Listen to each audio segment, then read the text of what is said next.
Discover College Soccer podcast is sponsored by VIO. VIO is the #1 AI camera solution helping players capture college recruitment videos. Check out their new starter and family options by clicking on the link in the description or visit Discover College Soccer to learn more.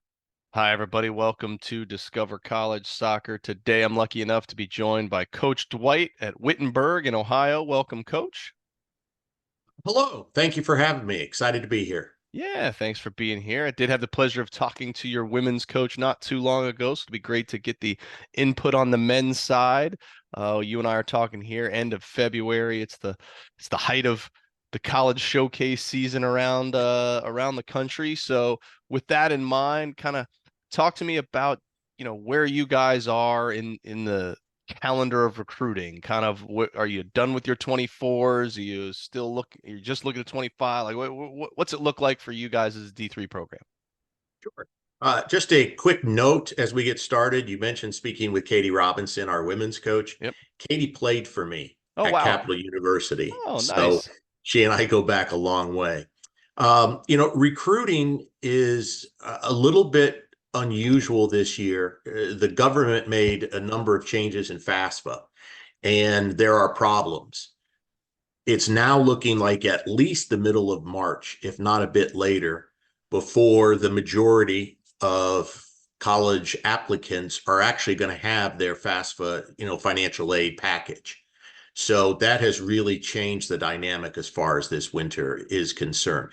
Generally, our decisions start coming in December, into January, maybe spilling over a bit into February. But usually by this point, we're pretty much wrapping things up. But that's not the case this year. It'll go, I think, well into April.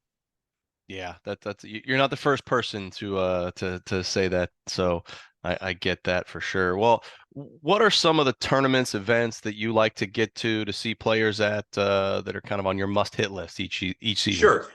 Um, we get to as many events as we can. We cover pretty much everything regionally, which is predominantly in Columbus, Cincinnati, down to Lexington, Louisville, Kentucky, over to Indianapolis. But just to give you a specific example, I spent the first weekend of December at an ECNL event in South Carolina. I also attended just prior to that the Raleigh Showcase, which is an annual event in mid-November. The week between Christmas and New Year's, I was at the Disney Showcase. And then two events in February. The beginning of the month was the ECNL and ECNL Region League tournaments.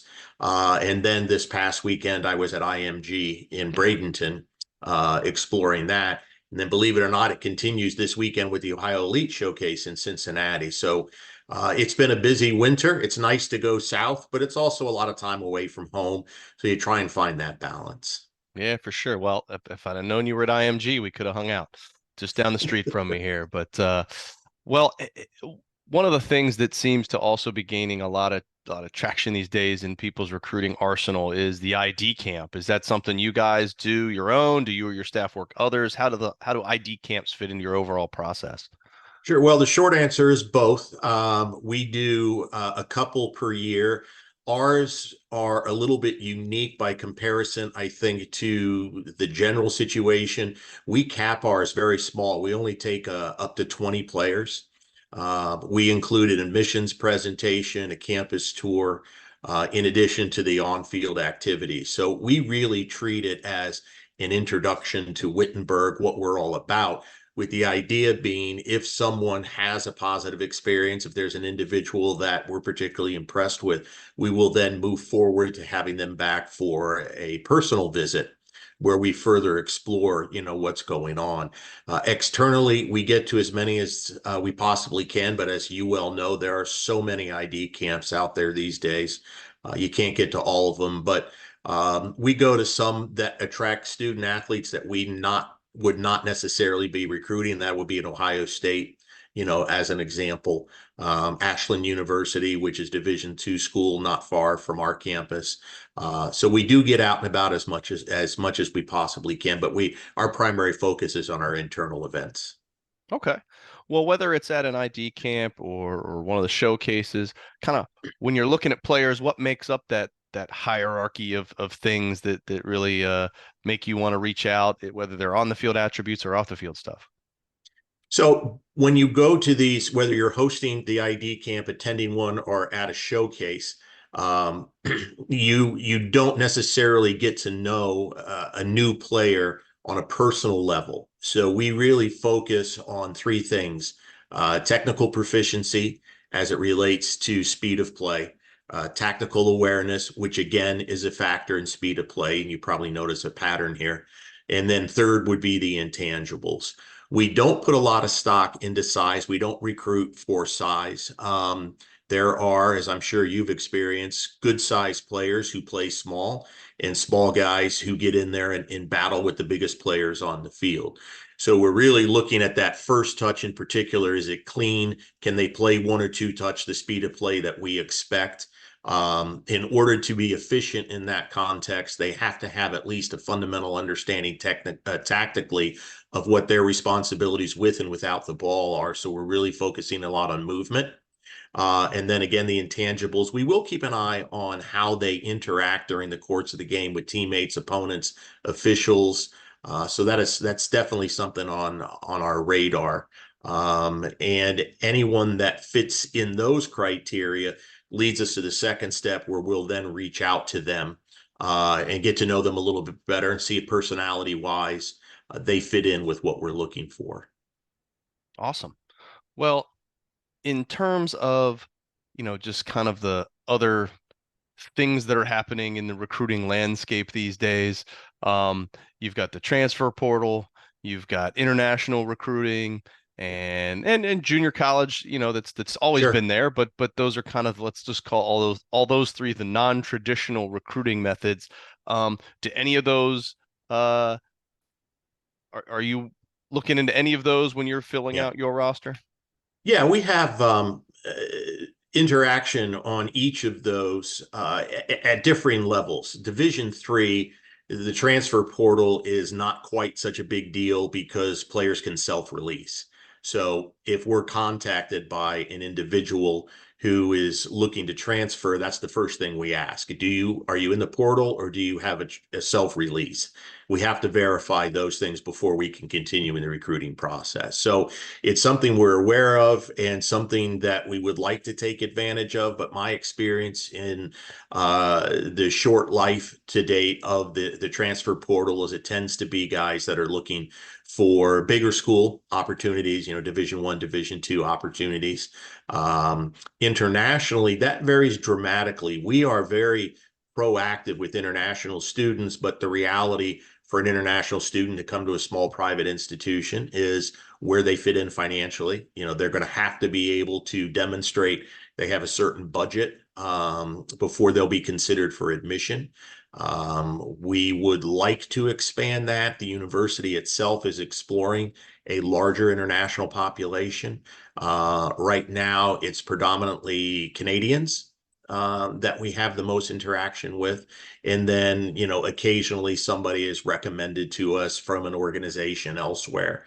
And so we're really open to exploring those. So all avenues are available. How they impact us as a Division 3 school will vary a little bit. But we try to be open, keep the doors open to all opportunities and possibilities. Okay. Well, let's talk a little bit more about the school. Some folks may not be familiar with Wittenberg. You've been there several years now. You got some good insights for us, I'm sure. So, what are some of the things that you find are appealing about Wittenberg? Maybe some things we wouldn't even know about by going through the website. Sure. So I think first and foremost, from our perspective, when it comes to recruiting, we acknowledge as a coaching staff up front that not everybody we recruit is going to come to Wittenberg. That sounds overly obvious, but it's the fundamental philosophy piece that allows us to move forward. We treat everybody the same. Nobody is so good that we're going to compromise our integrity as a program to try and convince them. We're looking, as you're well aware and the world knows, that word is fit. So first and foremost, we approach each individual with the understanding that this is an exploratory process. They'll get to know us, we'll get to know them. and see, what path we want to pursue down the road.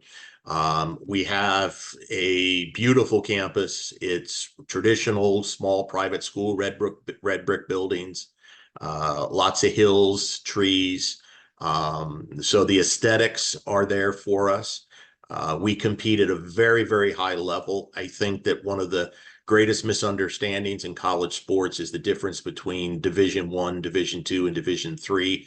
There is still that mindset in so many places that anybody can play Division III, so it's really Division I or Division II that they want to go to, and they equate the athletic scholarship with a standard of play. We played an NAIA team that went to the Sweet 16 in that national tournament last year. We lost to them 3-2, despite leading 1-0 and 2-1 in the game. The top teams in our conference, the top teams in the country, have rosters replete with guys who were recruited at the Division I level, generally the small to mid-size. And I think that that's an important message that we try to convey.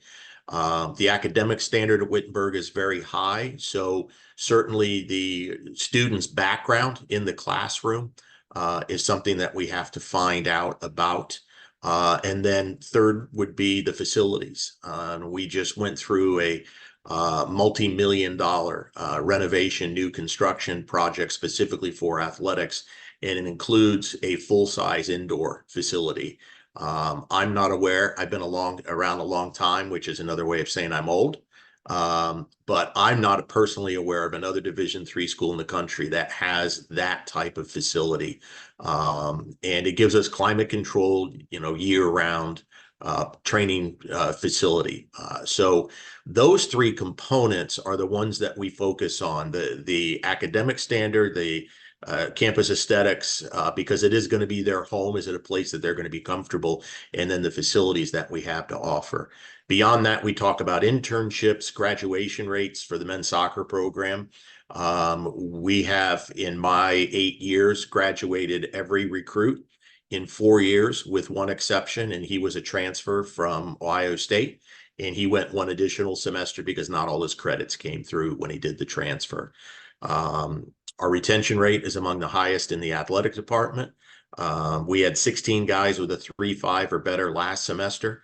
And we've won 4 consecutive National Coaches Academic Awards. So those are the things, in a very broad, long-winded answer to your question. Those are the things that we think we have to offer, the things upon which we put our focus, and hopefully, can find student athletes that are looking for what we have to offer, and ultimately that right fit. Yeah, no, that sounds great. Well, part of uh being a student is trying to figure out when and where everything is, right? And every school does it different. So let's rewind a little bit. Let's take it back to October. You're in the heart of that conference season.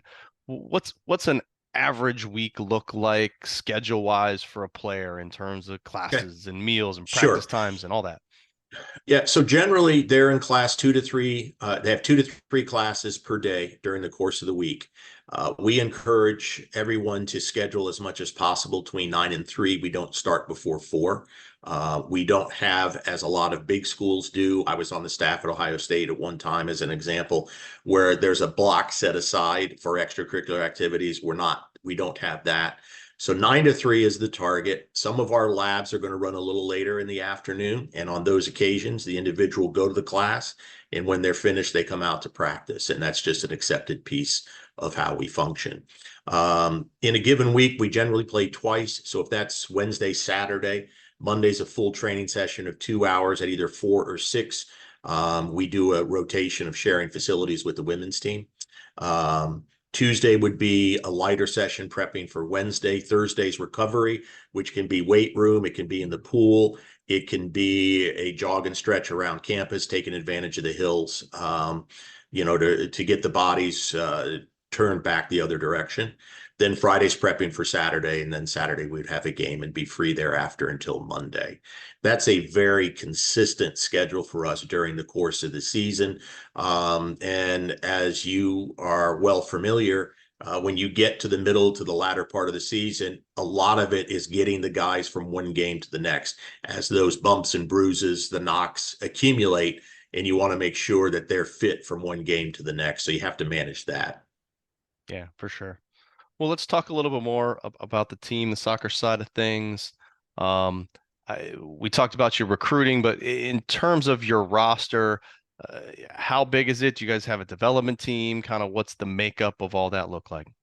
Sure. So the first team generally is around 28 guys. We do run a developmental squad. The number of that is going to vary from one season to the next. We don't actively recruit for the two teams. It's really an opportunity for the quote unquote walk-ons, young men who are on campus would like to be part of the program. But we're fully supported in that effort by the university. The coaching staff works with both teams. Players do find their way from the developmental squad to the first team. Sometimes we'll put first team guys into a second team game to get them more minutes, or perhaps it's somebody coming off injury. We want to get them on the field for 20 to 25 minutes, kind of test things out. So we feel very good about it. They play their own schedule. They play about a dozen games. And they have full access to everything the first team does, from athletic trainers to strength and conditioning coaches to the locker room to the sports medicine support, so on and so forth. So it's a little bit unique, I think, by comparison to what some schools do. We do find that there are fewer Division III programs that are running two teams than at the NAIA Division II level. That's where we play the majority of our games for the second team. As I said, they do have their own training sessions, so the numbers are not overwhelming. We don't have one practice with 45 guys showing up where a third of them are standing around and watching while everybody else trains. We feel that that's very important. As far as the first team goes, non-conference will regularly play 19, 20, 21 guys in a game. As we get to the conference season, the size of that piece will reduce to maybe 15, 16, 17 guys that are playing the bulk of minutes during the conference season. So we feel really good about the nature of that program. It's a little bit more taxing on the coaching staff because we're running 2 sessions a day, so forth. But we are not obligated, do not have any responsibilities outside of soccer. So the fall is incredibly busy, and then the winter is really focused on a lot of recruiting, and then we get back together for spring practice. But we're not having to juggle multiple responsibilities within the institution to take away that time. Oh, that's good. Well, you mentioned, you know, staff and sports medicine and all that stuff. So talk to me a little bit about the rest of the staff. How many coaches are there? How many Sure. support staff that help, and what all that looks like? Sure. Currently, there's 4 on the staff. In addition to myself, we have a full-time assistant who was a few years ago a graduate assistant. That's how he came into the program initially. We have a current graduate assistant, and then we have an assistant that works with the goalkeepers. So in that respect, I think the staff is pretty straightforward. We do offer in the fall, a volunteer slot for someone that wants to come in. Those tend to be younger individuals, maybe early out of college. They're looking to build their resume, want to get a foot at the college level so they can come in. And one of the things that those people really help us with is they're so much closer in age to the team that they're able to relate to them a little bit differently than what my, for example, relationship is with them, as the head coach. And we think that's really important. While the staff works together, each of the coaches has their own voice. They're all heavily involved. There will be full training sessions run by the staff when I observe, take notes, that kind of thing. So it's a very developed, experienced group of guys, and we make sure that each of them has an opportunity to imprint themselves on the program. No, that's great. Well, what about yourself? How would you describe kind of your style of coaching, the team style of play, what you're looking to do with the team culture there? I like to, or I consider myself as a player's coach. I base that on a couple of things. One, that's how I was raised as a coach when I started as an assistant and worked my way up the ladder. I, for whatever reason, consistently worked with individuals that were very much focused on the player experience first and foremost. And for that, it's about being supportive of them in their life as people first and foremost, then as students, then as athletes. We give them a lot of responsibility. They'll have a voice in training. When we play games, the staff says very little to the players on the field during the course of the game. Our belief is they're either properly prepared or they aren't. If they aren't, that's on us as a staff. If they are, the game will go the way the game will go. But if they're properly prepared, they can manage a match because we try very hard to give them the tools to do so. Um, I'm not much of a yeller. The guy, if I raise my voice, the guys know I'm upset about something. We try to maintain good one-on-one communication practices. And again, sometimes a player here, a player there may connect better with one of the assistants. We completely support that. That staff member will let me know what I need to know about a particular situation. So our emphasis is empowering the student athletes, providing them guidance and structure, but then giving them the freedom to execute when they step on the field. No, love that. Well, you're in February, and I know Division 3, it's changed a little bit with Mhm. the off-season stuff. So kind of what does the off-season hold for your players this spring? Sure. So a primary focus for us, and it fits in year round, is the strength part of the program or strength and conditioning. We feel that there's not only obvious athletic benefits, but the more fit you are, the better you function.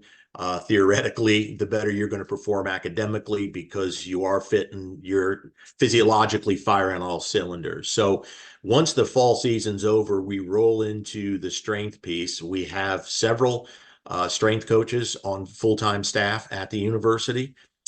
So we coordinate our program with them. We'll go about 3 days a week during the winter months. The guys will get together on their own because obviously we're not doing any coaching. Our guys do their own futsal league where they divide up the roster into separate teams. They have a full schedule. They keep standings, have playoffs, the whole bit. So they have a lot of fun with that. And then, of course, they can use open time in the indoor facility to play, on a more standard full size field.